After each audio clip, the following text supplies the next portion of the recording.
note taker right now, but we can that's an FCMC question. I'm sure we're going to record these somehow. I don't know that we're going to record them simultaneously today. But the group that was up here did take advantage of that. And I can do some of that too. So, okay, so welcome back. This is going to be fairly informal and fairly rapid clip. I think one question is if anyone has a flash drive they'd be willing to lend to Xiaoting and her colleagues back there. We did actually have a government group emerge. You have one? You got one. Okay, cool. So let's do this. Why don't we start with a group who has perhaps the most neat visual presentation because they put it up on slides. And I can't recall who's Rebecca. Rebecca will present there, and then maybe this group who has, and we have to be careful that this doesn't peel paint. This group here, which is Andre's group, donors, will go second. And then, what was your group with the blue mark flip charts? Research, and we'll have private sector last. How's that sound for flow? Good? Okay, so the goals are 3 to 5 minutes on your presentation. I will time you when you hear a cricket or some odd electronic noise. Time's up. So that means you have to give us a rapid fire delivery on anything that remains, and at that juncture, it should be simply bullet points, not big explanations of how you got there and all the implications, right? Just quick bullet lines. So 3 to 5 minutes. And Rebecca, will start with you. And if you would, it's going to be a little tough in terms of speakers. I don't know if we have I don't know if any of the Tetra Tech folks are in the room, but we need another microphone so folks can be down here and heard throughout when they're using their flip charts. Thanks, Andre. Okay. We took advantage of having this computer here and put it into a slideshow real quick. So we're the NGO group, and we're mostly women. There were 2 men that joined in, so that was great. But we had a really lively conversation, and this does not nearly cover everything that we discussed, but here's some main points. One thing that NGOs have traditionally done very well, and something that we'll continue to do, is capacity building and empowering communities. We need to make sure that when we're empowering communities, it's really making sure that they have the ability to speak on their own behalf, and not that the NGOs are kind of constantly playing this liaison position, which is also important between the community and the government, but also, making sure that the communities are prepared to speak on their own behalf, and making sure that presentations, publications, everything is available to communities in their local languages is something that NGOs really need to pay a lot of attention to. Talked a lot about communication strategies. Some communities there are illiterate people, so is really a brochure the best way to talk about the PES project? Probably not. Maybe it is, as someone mentioned earlier today, some sort of innovative soap opera or radio show or theater. And there are different ways that these have already been implemented. In Uganda, for example, they're using theater. I do know that there are some radio shows in Africa and in Latin America that talk about PES and REDD, so something like that can continue. There was a research group, but one thing that NGOs can also do is research, especially we talked about carbon and land tenure rights, something that Forest Trends has been involved in. I'm sure other NGOs have as well. Making sure that women can be at the table, making sure that they can come to these capacity building events. As someone mentioned earlier today, making sure that they have a stipend if they need, or making sure that there's childcare available, something like that. Equalizing skills, making sure, we know that not everyone in every community has skills that are exactly the same. My skills are not the same as Michael's, for example. So how do we need to make sure that we recognize that within communities and make sure that we work within those limitations. And also understanding the local community. International NGOs aren't necessarily the best person or best group to be working with the local community. A lot of times there are local NGOs that are already doing that work. So taking advantage of that and their local knowledge. Mediation and collaboration.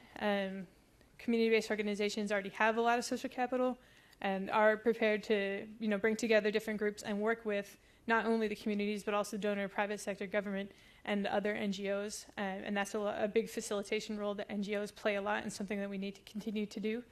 And within that, we need to identify groups that are already organized and really tap into those networks. There are already women's networks that are formed that relate to issues like HIV and AIDS and things like that. And how do we tap into those networks and really make sure that those, we can, instead of forming a brand new network, take advantage of those people or those groups that have already are formed to talk about climate change or land tenure or REDD. But at the same time, try to give a voice to everyone and not just making sure, or not just seeing those people who are really outspoken always being the same people, but also, other groups that maybe are even more marginalized. Monitoring and transparency. NGOs can monitor other NGOs, the government, private sector. For example, in Brazil, there's the Amazon Working Group is taking charge of this kind of REDD monitoring system, and they're publishing, results on what the government is doing, and that's available for everyone to see, and creating greater transparency within REDD. Innovation, innovative ways to develop REDD Plus projects. TIST, for example, does not rely on people having land tenure, but they can earn credits for the work that they do. And so these are kind of innovative things that the NGOs can start to think about to develop REDD projects within the certain limitations that already exist. How to use existing criteria to benefit communities. We know, for example, that monitoring has to take place, but does it have to be an international NGO that does the monitoring? No, the communities can do it themselves. It's kind of innovation. One more slide. And benefit sharing. And then advocacy within private sector, governments, donors, making sure there's information and data available that communities can use to their benefit, and then also working with other networks and organizations. And that was really fast. That was great. Thanks. Thank you very much. Okay, from the donor group. Let's see, is this on? Okay, great. Let me grab some notes here quickly.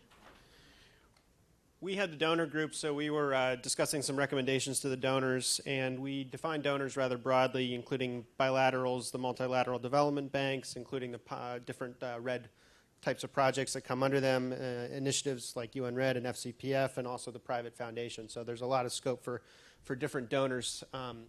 One of the things that we talked about was developing mechanisms to facilitate the implementation of SES, and first of all, kind of starting out with role identification, figuring out who's doing what as much as possible, working directly with governments, trying to figure out who in the government is doing what, who's taking responsibility, and where possible, kind of bringing our work out into some of those ministries. And also being able to monitor and follow up on the implementation of SES. And we talked about building institutional capacity. We didn't want to use the word capacity building because I think we felt that it was ingrained in all of us. By doing these activities, we would build capacity. Another thing that we talked about was enhancing existing multi-stakeholder initiatives. There may be initiatives that are already out there. The question is how can donors support those initiatives that are already going?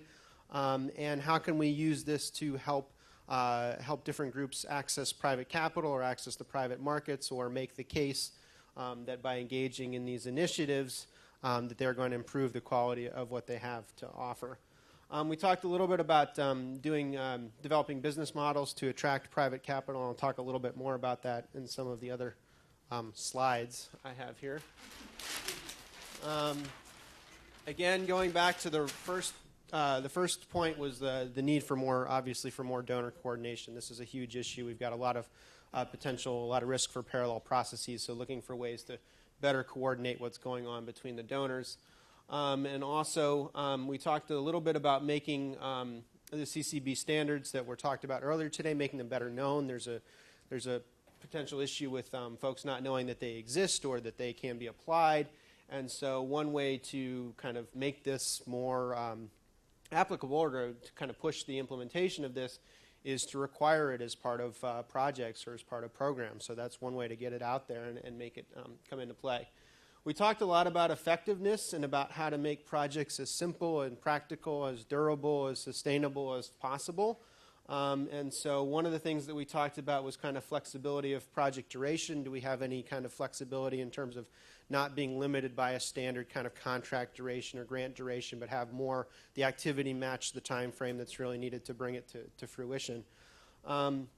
We talked a lot about sustainability in terms of the use of bottom-up or existing systems, or building on systems that are already there instead of trying to create new systems if there are already community groups or other types of systems that we can work on. or use. It will help us in terms of our exit strategy because it helps us in terms of sustainability because we have groups that are already in there. We're building on incentive systems that already exist. We talked a lot about making sure that we're working very closely with folks on the ground and not just working up at the higher levels where those folks may go on to the next NGO or the next project that comes along, but people who are a little bit more rooted to the land and are going to be there for a while, and if we can impart some skills in them and not just beyond just kind of, simple conservation or planting trees, but we talk more broadly about skills that would bring them, help them increase the productivity of their land, help them increase earnings, agroforestry, things of that nature, a whole kind of suite of interventions that would help with economic development. And also, again, this comes back to the issue of public-private partnerships. How do we involve the private sector in this? How do we use models that help get international capital down to the local level? I guess that's my timer. No, it wasn't. Oh, sorry. Oh, no, that harp is, sorry. Okay. And we talked a little bit about what the NGO group talked about, which is part of what Tist had mentioned was not necessarily linking remuneration directly with title, but linking remuneration with activity, and that this could potentially benefit women and other more marginalized groups because they're the ones that get paid for actually doing something instead of just getting paid for having title to land. We also talked about one thing that donors can do is provide more small grants and make those grant applications simpler. Simple applications, small amounts of money that can really play a catalytic role, and that's something that donors can definitely help out with. We talked a little bit about the balance between kind of community-based and results-based projects, and I think this was kind of the distinction between a pure pay-for-performance project versus a kind of a larger conservation and development project, which would bring in multiple benefits, and the need to kind of think about both of those and perhaps balance our portfolio a little bit to make sure that we brought all of those considerations into place. And finally, we talked about ways to kind of improve, if you're getting international payments or if you're getting payments into an area, not just the carbon market payment, but is there a way to tie it to another type of activity like growing, planting the trees as part of agroforestry, growing it with coffee or cacao, other plants that work well with forested areas that help improve the value of the land and bring extra value to the farmers. Again, if you can link it into another type of system like a fair trade or an organic certification, that increases the value of the products you can get, and it allows those communities better access to the international marketplace. So I think those are the main things, unless there's somebody from my group that wants to add anything. Okay, thank you. Okay.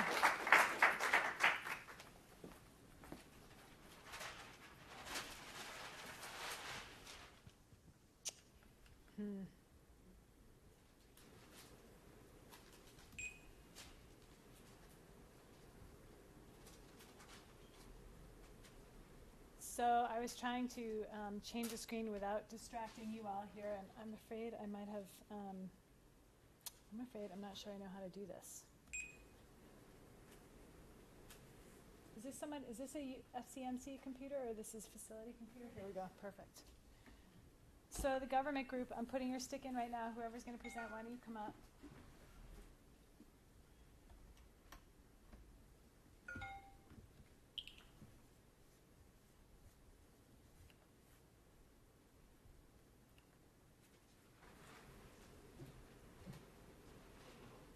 I don't see your stick. Yeah, I think you can right now. Where is it? On the left. To the left a little. Yeah, there you go. Chair removal. And which one is it? Which governments do?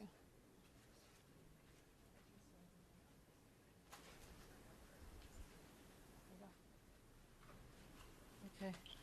Well, there was only 3 of us in this group. Oh, my name's Sylvia Tognetti. Right now I'm an independent consultant and an adjunct professor at UDC. I've been working in the field of PES and carbon for the past 10 years in various organizations. There was only 3 of us in this group, and all, it's seems like the most critical one and it took us a while to figure out what we could actually tell a government to do. And we wondered if it was delusional. And we recognize that much of REDD is aspirational. That said, and we could provide a laundry list of what governments could and should be doing. Ultimately, they need an incentive, and REDD Plus is supposed to be that, but they need to understand the benefits of addressing the social dimensions. So we thought a good starting point would be information sharing among REDD and donor countries, and government-to-government information sharing. We thought that the SES model presented by Joanna is a very good one to build on, and that the successful pilots can be an important source of information. And there's coalitions and partnerships are important. It's important to create a space for marginalized groups and for engagement. And they can play an important role in informing landowners of their options, particularly farmers. And there are some good examples of creating. They need to create an enabling environment for local enterprises, and Burkina Faso was mentioned as an example of a country that has a policy on community forestry that enables benefit sharing and provides experience to build on. We also discussed Cambodia a little bit because they, have moved pretty far along in a REDD project, and the REDD project has informed important changes in policy that are enabling it to go forward. Recognition of informal rights may pave the way for more difficult policy changes and for recognition or establishment of formal rights that may need to occur. Support for grassroots initiatives and enabling leadership, all things that seem obvious in light of what we've discussed today, and making policy documents available in local languages. Role of donor governments can't be left out of this. Building more sustainable finance mechanisms, recognizing the role of government in enabling markets to justify the investments in REDD. A lot of people feel like markets just happen, as a result of private sector interests, and they don't. Our markets rest on several hundred years of institutional building, and a lot of people don't understand this. There needs to be more investment in SES as opposed to just MRV. Support for development of architecture to create an enabling environment for REDD. Ultimately, it's not going to go anywhere without a global agreement, and so it's important to educate the public in the United States, and here California may provide a good example and lead the way. Great. Will you leave the stick and I'll return it? Okay. Okay, thank you very much.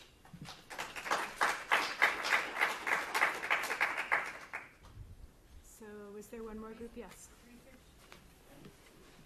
And do we have tape for you?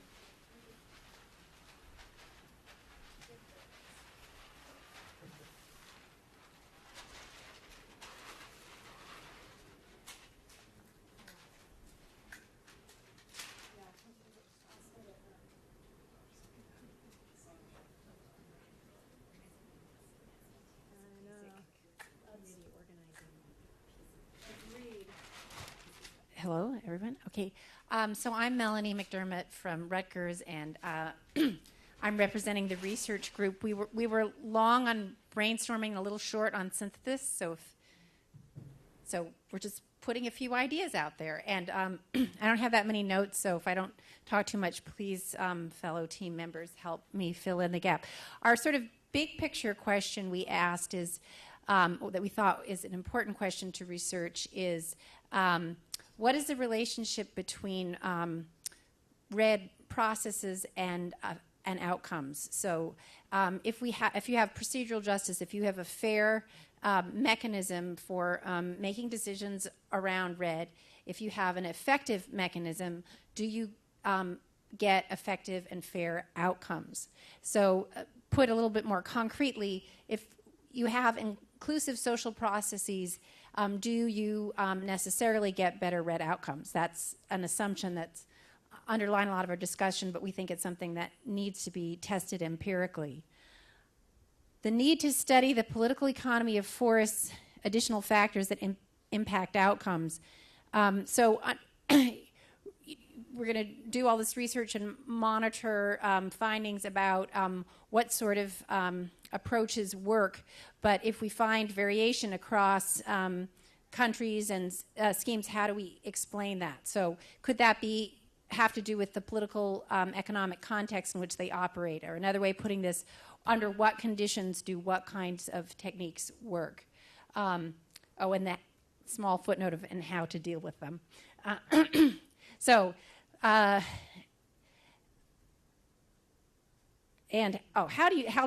do you change the dynamics?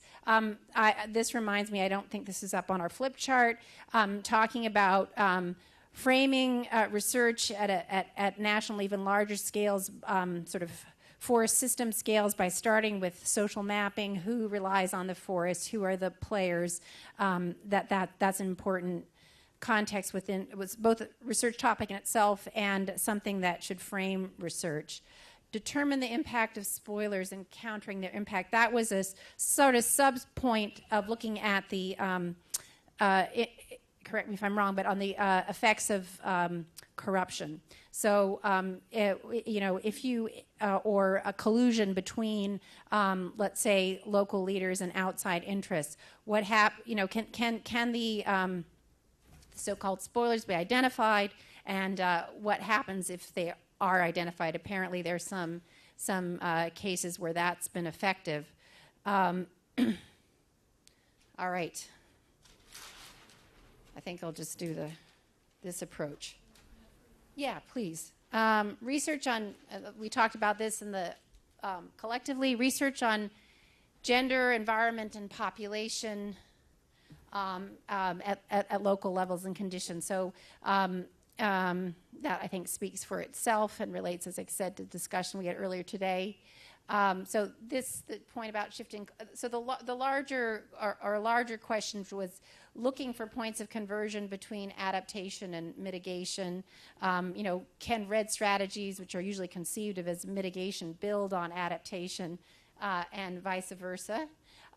Then with it, a specific case, and very important case in light of REDD, is looking at shifting cultivation and as not necessary as and its potential for adaptation, not just being viewed as a forest degrader, for instance.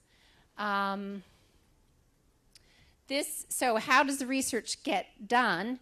And building research teams that can work across scales and across nations. So everything from building on community-based approaches and participatory approaches at the local level, linking them to domestic, in-country researchers at universities, including students. Is that my time? Yep. Oh, boy. And then international. So building teams, a cadre of researchers, because there's no point in doing all this research if dissemination exchange isn't built into the process, and there's also no point in doing research if it can't be translated into practical guidance. Thank you.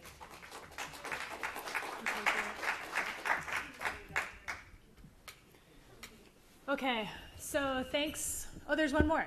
Good. Private sector. How could I have forgotten? We were saving the best for last. Of course, exactly. Nice recovery. I'm no agreement with Starling Resources. We were in the very small private sector group. We had a lovely discussion. The standard caveats apply. We looked at basically two sort of central areas, barriers and opportunities for the private sector.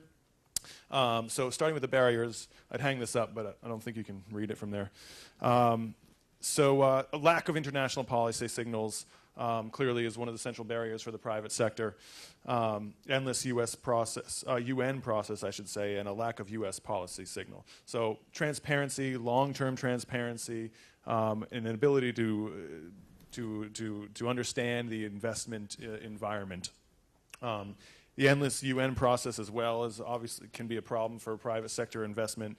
It's an idiosyncratic process to some degree. We don't know how projects will come out or when things will happen or when policy will change. All these things are a challenge for private sector players. In addition, we talked a bit about middleman capture in terms of who's capturing some of the returns on some of these projects, the technical development. There's so many different players involved in the process.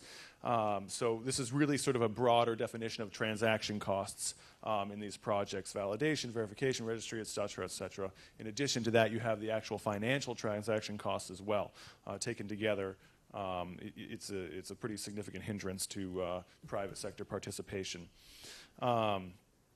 Limited transparency I talked about. The financial model is obviously pretty wide-ranging, and it moves with the price of credit significantly, while the projects themselves are slow to adjust to accommodate the changing financial model.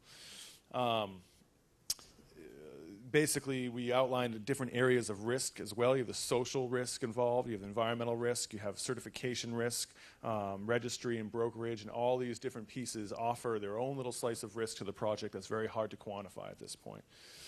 Leakage as well, obviously. Fragmentation generally in the market, different standards are out there. I've heard a lot of different groups talk about some of these same issues, so it's heartening to see that there's some coalescence around these issues.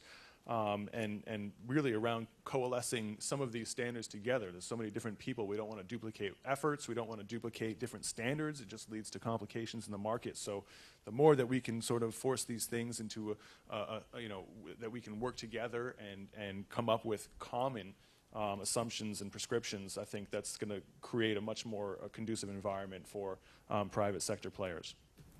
So although we talked about opportunities, this is a shorter end of the conversation for the private sector. Outside of, clearly there could be financial opportunities if we had some clarity in policy and some clarity in price signals. But those things right now are a little bit nebulous. So the opportunities, we kind of looked at this from a number of different angles to sort of find how we could assess opportunities. Clearly there's a CSR value offering here, an opportunity. As consumer demand can drive interest in REDD. And we see that in different areas. On top of that, you have business culture a lot of times lends themselves to sort of investing in these projects. And why is Google going out to invest in forestry projects or any type of environmental project? Are they doing it because consumers are demanding it, or are they doing it because it's actually in the nature of the company itself to play those roles? So there is value on offer as well there. There is different opportunities along the value chain for businesses as well. Obviously, the insurance companies can play a role in these projects. Business brings a lot of quality performance to monitoring. The biggest thing that businesses bring to this, so I would, in my view at least, I'm speaking, obviously financing and scalability. This is one of the reasons why we need to involve the private sector in these projects. Businesses have a history of learning by doing. They're not afraid to fail, and that's something that is also valuable. And innovation, businesses are clearly very good at innovating, particularly under uncertainty. So this is a great opportunity to involve them in that process. In addition, the private sector responds quickly to price signals and revenue opportunities. So if there is a clear price signal, if there is a revenue opportunity, businesses will be quick to jump in. Private sector will be quick to begin to participate, and that would have a great impact on the sector. I think that covers it. How far am I under? You have 1 minute 36. Anybody else in my group want to add anything that I may have missed? Did you mention scaling up? I did. I think I did. I think that's one of the central things that the private sector brings: financing and scalability. Longevity. I think that's a great point. I think outside of policy, if you have investment, private sector investment in some of these processes, then it's harder to unwind them. Right. You have donor cycles being a little transient, and as well as policy sometimes being short-lived. But yeah, once you have a private sector investment, then it's a little harder to go and reverse policy. I think it's a great point. Thank you. Anybody else? Oh, this is for you. Okay. Thank you very much. Okay, well done. Thanks. Yes, sir. Actually, let me make was this in addition to his conversation or a different question? Okay, let me, Colin, if you wouldn't mind grabbing a mic, that would be great. So maybe let's just see if there are questions that you have for one another, not very long, maybe 5 or 10 minutes, any clarifying questions, and those can include something you would like a group to elaborate on. They can also include statements, observations of potential gaps, things that you didn't hear that you think are important, or they can include observations about where there might be, sorry, it sounds like I'm getting feedback. They can also include observations about where you hear particular areas of convergence. So if you hear some things rising to the top that are worth noting, we'd like to hear about those too. And again, we'll keep this just to maybe 5 or 10 minutes. So yes, sir. Yeah, Charlton Bethesda Manor. This activity is kind of bottom up, and I think it's very good. I would suggest that clean this up and put the website. And also, I think this is very good for the administrator thinking about in their implementation. Thank you. Great. Thank you. Patrick, did you have a question? Did I see your hand up over here? Okay. Joanna. Thanks. I just wanted to clarify one more time. It's great to see lots of different groups thinking that the REDD plus SES framework is a useful framework and supporting and helpful for countries. I just wanted to clarify and help to sort of get rid of some confusion. So the REDD plus SES, we've deliberately not given it an ownership. It's not owned by the CCBA. The CCBA and CARE helped to start the ball rolling, and we're the secretariat of the initiative. But just to sort of emphasize this point, all the literature has no ownership on it. There's no logo. So I just want to encourage you now you know about it. You've listened through the presentation. It's the REDD plus SES initiative, or the REDD plus social and environmental standards. And that's very important because it helps the countries take ownership and the governments take ownership, that the civil society that are using this, that are promoting it, the indigenous peoples that I've talked to who like it, they say, yes, we own that too. And if we had the CCBA ownership on it, it would be different. So, but the CCB standards for projects are different, and they are owned by the CCBA and published by them. Anyway, so that's just a difference between the two. I know it's maybe difficult, but I wanted to explain that one more time as you explain it to others. Thanks very much. Thank you, Joanna. Cecile, do you have a question, observation? Thank you. Cecile, I'm coming from Cameroon. I'm the president of the African Women Network for Community Management of Forest. I missed one point in the presentation of donors related to the capacity building of the civil society organizations. I think it's also a good point for the donors to fund some capacity building program to help civil society play effectively their roles. And also with the government team, I didn't see any relation between the government and the civil society. I saw the partnership public-private, but nothing on civil society organization. That's why in our government, they have problem to recognize the role of civil society organization. So I think it's also a good point to mention and to try to advocate for our government to be open to the partnership with civil society organization who have a significant role to play in all these processes. Thank you. Great, thank you. Other questions, observations, gaps?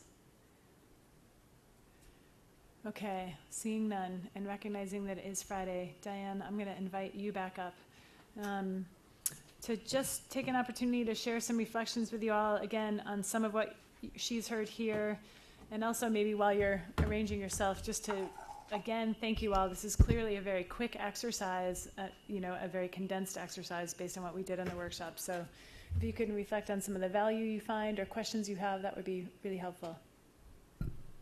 Thank you, Kathleen. I'll just make a couple of quick observations on some of the things that I see coming together from these recommendations. The first was there were a number of groups that talked about ways that you can build on what's already there. Build on existing grassroots groups, on women's networks, on other initiatives, and that obviously that makes a lot of sense to me. That's cost effective. That's sustainable. That's good development practice. Another point, again, these are my particular, things that I gravitate to. The importance of taking a sort of holistic, integrated, and systems approach to the work.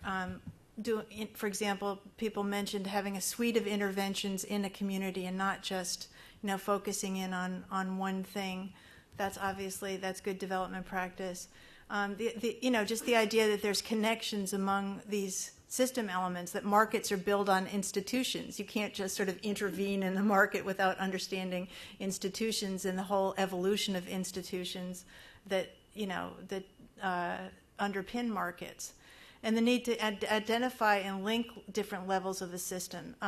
We talked about in our group the actual people who link on different levels of a system, elites or spoilers that go into a community and try to disrupt it or stop participatory processes, and those, that they're linking a local system back to, maybe a system in the capital or even beyond, to international actors, and really trying to identify those different levels, because otherwise you won't, you'll just be working in a very limited space.